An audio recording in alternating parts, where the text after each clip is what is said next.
नमस्कार दोस्तों। आज हम लोग यहाँ पर सबसे पहले संयोजन अभिक्रिया के बारे में पढ़ेंगे। ठीक है दोस्तों, देखते हैं संयोजन अभिक्रिया होता क्या है। यहाँ पर देखिए, जब एक या एक से अधिक पदार्थ तत्व हो या फिर यौगिक हो, ठीक है, परस्पर अभिक्रिया करके नए पदार्थ बनाते हैं तो ऐसी रासायनिक अभिक्रिया को संयोजन अभिक्रिया कहते हैं।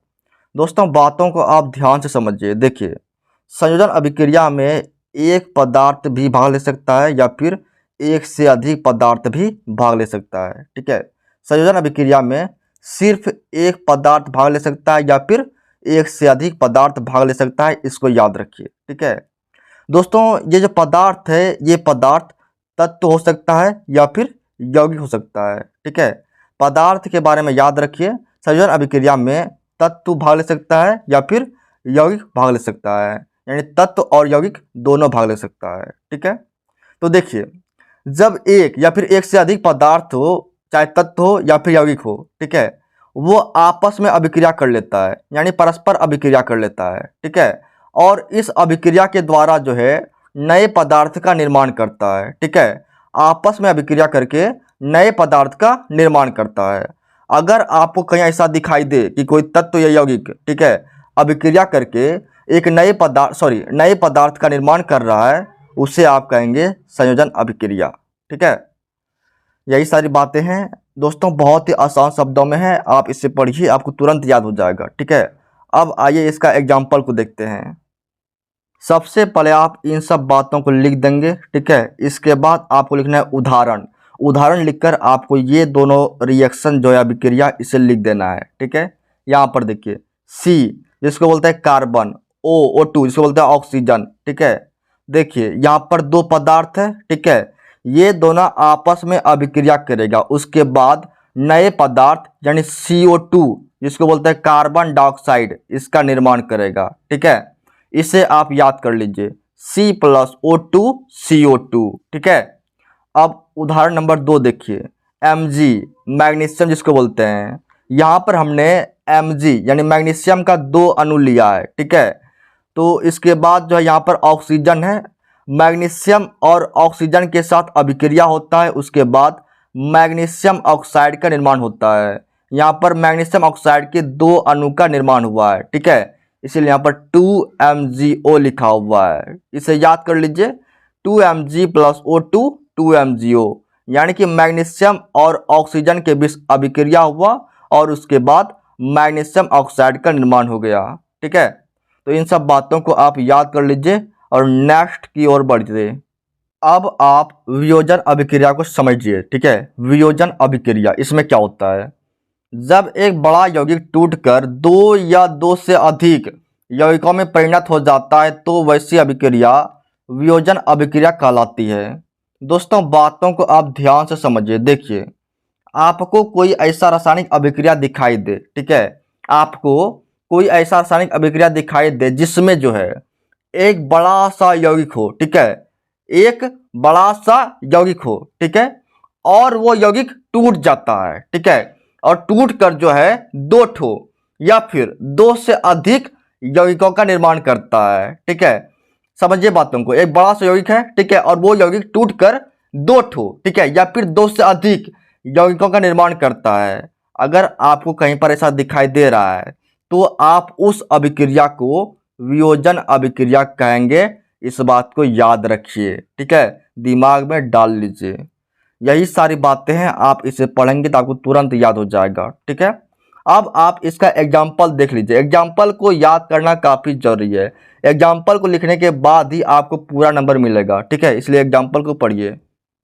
अब आप वियोजन अभिक्रिया का उदाहरण को देखिए। सबसे पहले आप ये सारी बातें लिख देंगे। ठीक है, उसके बाद आपको लिखना है उदाहरण। ठीक है, उसके बाद डैश देकर आपको ये लिख देना है। ठीक है, इसे आप एक बार अच्छे से सुन लीजिए। देखिए, कैल्शियम कार्बोनेट, आपने नाम सुना होगा कैल्शियम कार्बोनेट, यानी कि CaCO3, इसको क्या बोलते हैं, कैल्शियम कार्बोनेट कहते हैं। ठीक है, ये जो CaCO3 है जिसको हम कैल्शियम कार्बोनेट कहते हैं, ये एक बड़ा सा यौगिक होता है। ठीक है, बड़ा सा यौगिक होता है। ठीक है, जब आप कैल्शियम कार्बोनेट को गर्म करते हैं, ठीक है, तो गर्म करने पर जो है ये कैल्शियम कार्बोनेट टूट जाता है और टूटकर जो है कैल्शियम ऑक्साइड जिसको CaO बोलते हैं, ठीक है, कैल्शियम ऑक्साइड जिसको CaO बोलते हैं, इसके साथ कार्बन डाइऑक्साइड जिसको CO2 बोलते हैं, कार्बन डाइऑक्साइड जिसको CO2 बोलते हैं, इसका निर्माण करता है।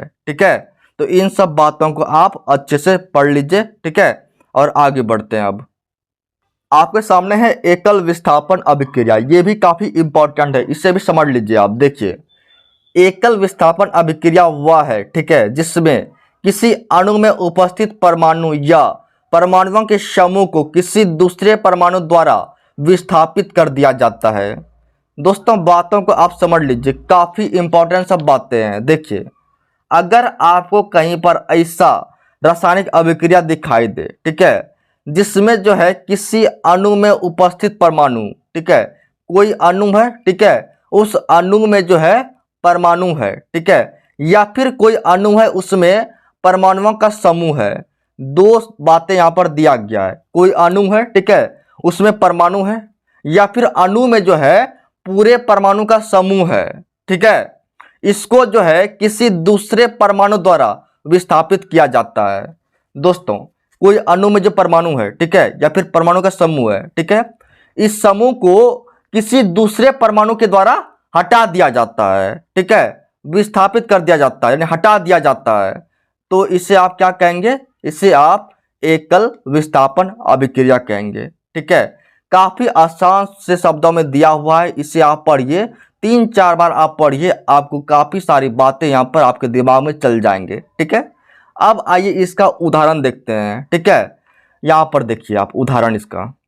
अब आप यहाँ पर एकल विस्थापन अभिक्रिया का एग्जाम्पल को देखिए। देखिए, आप एक लोहा ले लीजिए, ठीक है, लोहा जिसको Fe बोलते हैं। ठीक है दोस्तों, जब आप किसी लोहे के कील को, ठीक है, ध्यान से सुनिए, आप किसी लोहे के कील को, ठीक है, कॉपर सल्फेट जिसको CuSO4 कहते हैं, कॉपर सल्फेट जिसको CuSO4 कहते हैं, इसके जलीय विलयन में डुबा देंगे। ठीक है, आप एक लोहा लेंगे, ठीक है, लोहा जिसको Fe बोलते हैं, ठीक है, उसको जब आप कॉपर सल्फेट जिसको CuSO4 बोलते हैं, ठीक है, इसके विलयन में डुबा देंगे ना, उसके बाद जो है ये जो है आपका लोहा, ठीक है, Fe, ये इस कॉपर को विस्थापित कर देगा, यानी इसको हटा देगा और इसका स्थान ये लोहा ले लेगा। ठीक है, कॉपर को हटाकर कॉपर का स्थान लोहा ले लेगा। यहाँ पर देखिए, यहाँ पर देखिए कॉपर दिख रहा है, नहीं दिख रहा है, यहाँ पर आपको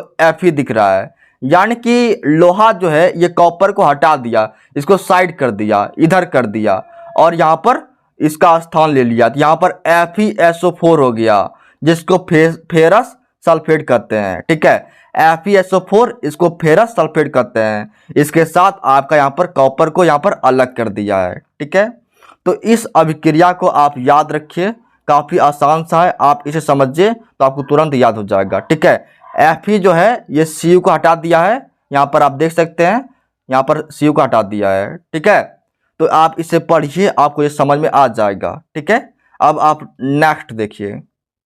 अब आपके सामने है यहाँ पर उभय विस्थापन अभिक्रिया। ठीक है, अब आप इसे समझिए, उभय विस्थापन अभिक्रिया क्या होता है।